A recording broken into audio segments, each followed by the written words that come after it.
butchery is a cultural art form. Have you ever spatchcocked a bird?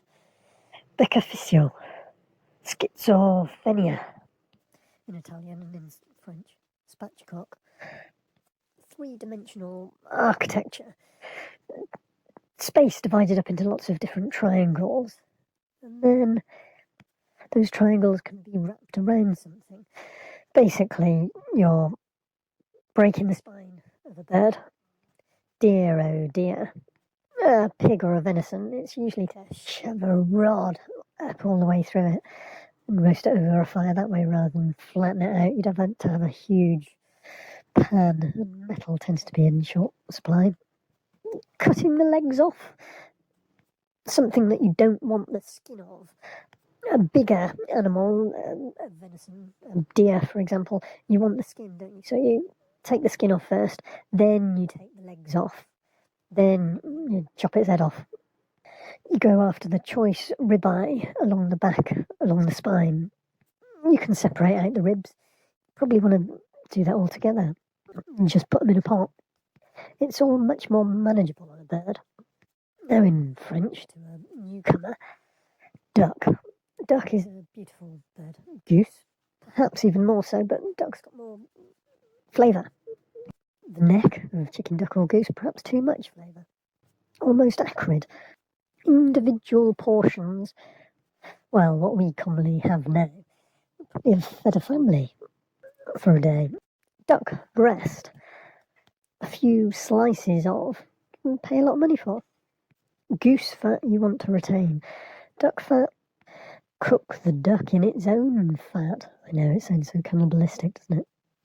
Duck confit, but you want to quarter it first. So you've got 2 legs. That's 1 each, isn't it? You've got 2 wings on a chicken.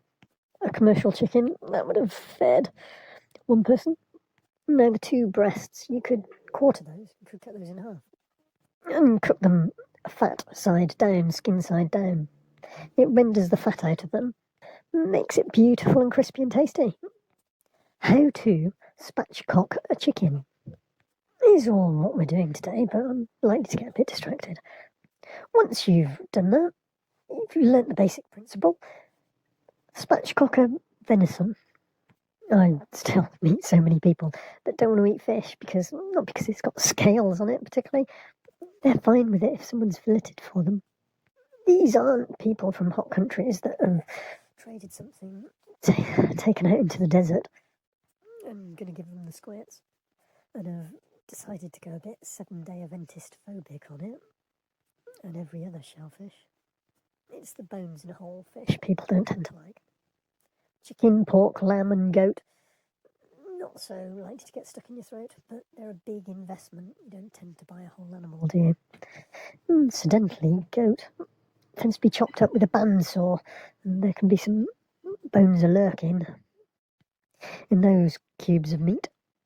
Another of our in-depth study for this 5-meat, 5-day recipe suggestion plus an omelette is tuna steaks. Is tuna possibly the original mermaid? Swims with dolphins, and if you catch one, it's like a bonanza. It's jackpot. It's bingo. It's you beauty. You're going to be the big fish when you get home, the big kahuna.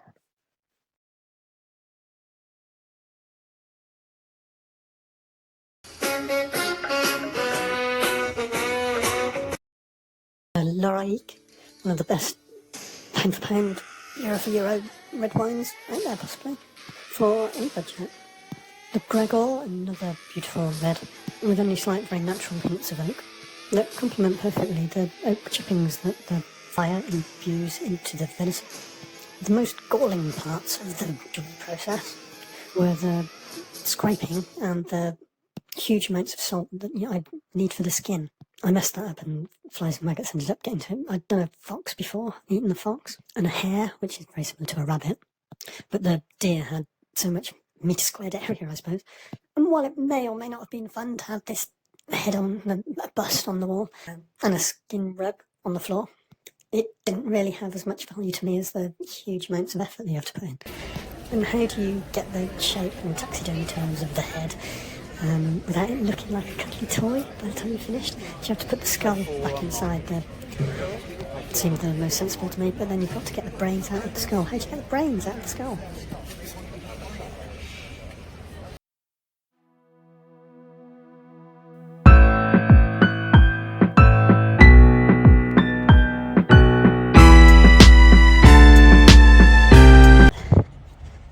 In the how-to and style section, you can see here that I've gone for a Victorian poor in rags aesthetic.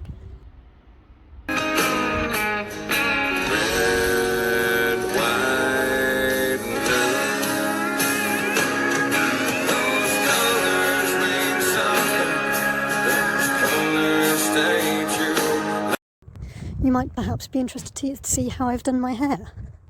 Rather than my usual weeping willow look, I'm not dreadlocked now, more thatch all over. But the process more generally, the only squeamish part was the start. You've got to start somewhere. I decided to start from its bum hole, and slicing through and fresh milk coming out from the udders was primeval, I suppose. Do everything carefully though. There's a membrane within the skin after you've got through the skin, and keep that intact as much as possible. That keeps all the guts in, keeps everything a clean process. Drag those guts away to the autumn leaves as far away as possible from you as soon as possible, which isn't really very soon at all. Keeping the leaves out of things is perhaps the most important part. So when you're turning things over so that you can get to the ribeye, the strong muscles on the top of the spinal area, definitely the best, tastiest bits of meat. That's when you need to be most careful, I suppose, as well as that initial incision. While you can't do it just in a few minutes while you're on your way to work, and while you don't look like a murder scene afterwards, and you're leaving the innards behind, separating out the ribs so that they're in the freezer in manageable portions. That isn't going to take up a huge amount of time, but it's not actually that necessary to get every tiny bit of meat, because there's so much of it. You want it to be portable. No, cooking the venison. A bit in the stew every time you make a stroganoff or a cassoulet, fricassee, ragout. I had to skim the fat off the top of the stew, sort of hard white waxy fat, even though it's supposed to be lean meat, venison. I couldn't help but think that I'd missed out a process. You know, like how lamb isn't quite so palatable when it's cold at all. Venison much worse in a way. It's really waxy. It's not something you can cut away. It's all in the marbled, what can I say, don't they? And I used a saw to cut into steaks after big chunks of frozen. This all might seem to some Halloween grotesque, but I have a love and respect for animals, perhaps more so than people who are animals.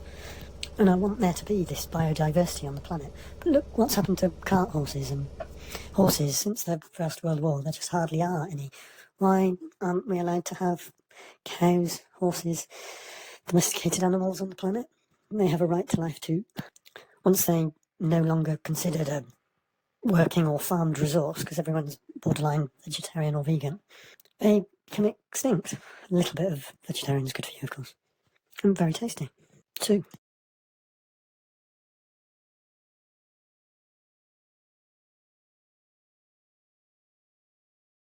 An almost intellectual accompaniment to your recipe suggestions for the week. Looking for something new. Chicken came from India and China. China 10,000 years ago. The Silk Route introduced it not just for cockfighting. Vernacular archaeology is a fairly new thing, and people really weren't interested in chicken bones. Archaeologists are suddenly paying attention to tiny little cuts on tiny little bones in graves. It must be hard times. Now, chickens lay eggs. Cocks don't do that so much. Equally, both can be used for food. Archaeologists would tell us that lots more female bird bones means that chickens were being used for food. Well, they might have been being used for eggs. Have you ever tried sexing chickens? You would use both for food. The Middle East was a bit of a crossroads of the silk trade. But most importantly was hard times. Pork, pigs in ancient culture, it was a big thing. It was a lot of investment of your scraps. A pig was a system of currency. If you were going abroad on holiday, you can only transfer £10,000 at a time, I'm sorry. I might have over-exaggerated there a bit. Perhaps only £1,000 would make you think twice about. Chickens were like small change compared to pork. Barter systems were de rigueur. I'll trade you so many eggs for so many lotus roots that I can feed my pig on. Oh, my goats and sheep will look after themselves. 6,000 years ago, the dromedary and the donkey had been domesticated. India protects its trade with China, and India protects its trade with Egypt. 8,000 years ago, domesticated animals came to Egypt from Asia. If chickens weren't arriving in the Lebanon, you're kidding yourself. Who were these intercultural traders that wanted to promote their product, perhaps make a religion out of it? While cockfighting might be more documented because it's so macho, it's likely that proto-Jewish people were bringing chicken and the concept of eggs over from Asia to northern Egypt. Southern Egypt, the Upper Nile, pork was acceptable, fine and okay. Northern Egypt was a bit...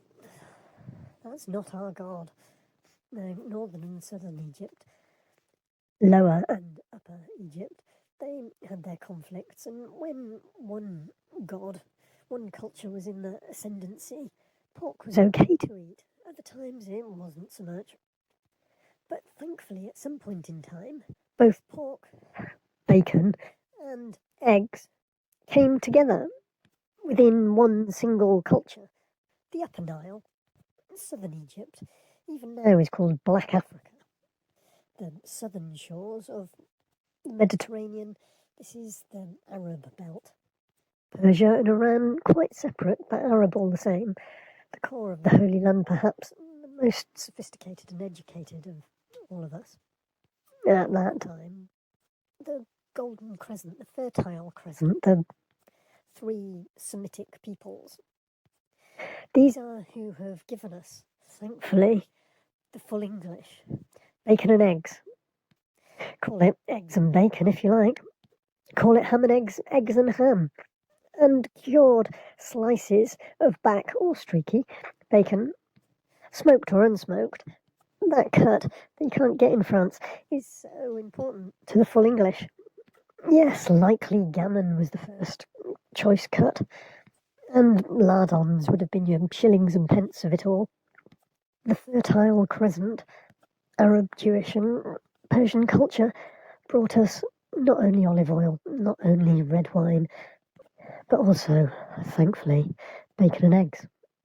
It's not a big stretch to realise that if pigs were permissible in Black Africa and Ethiopia, later Zimbabwe, were the extent of the early diaspora of that tribe of David, Jewish people looking down their nose at Black Africa pork when they're trying to trade this new chicken product, accessible to all, even in its baby format.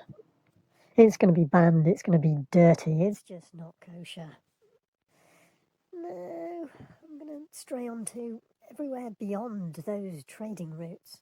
There were tribal rebels, weren't there? Brigands and bandits, robbing these Holy Land traders. However much we like to close our minds to it, human existence was never that far away from cannibalism.